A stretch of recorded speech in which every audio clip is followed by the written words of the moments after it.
Waqt dialogu pubbliku organizzat mill-Uffiċċju tal-Parlament Ewropew f'Malta, l-MP tal-Partit Nazzjonalista Roberta Metsola għamlet appell qawwi biex il-pubbliku jingħaqad fil-gwerra kontra l-plastik.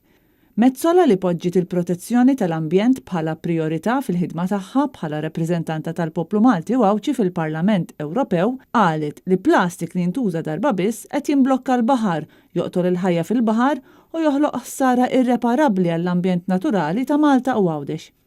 L-MP Roberta Metsola faħret il-projbizzjoni tal-Unjoni Ewropea fuq prodotti bi plastik li jintuża darba biss bħal straws u tazzi tal-polistajrin li se tidħol fis-seħħ fl-2021.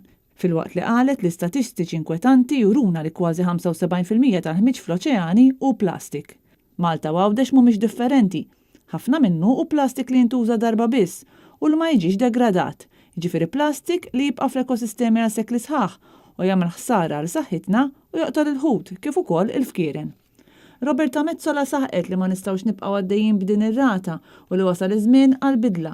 Hi qalet li ma kienx qed titkellem biss fuq plastik imma fuq is-sistema tal-immaniġġjar tal-iskart li għandha bżonn tiġi aġġornata u nfurzata. Roberta Metsola tkellmet dwar kif deċiżjonijiet żgħar tagħna bħal pereżempju l-użu ta' borus taċ-ċaruta flok tal-plastik jistgħu jbidlu l-futur tad-dinja tagħna.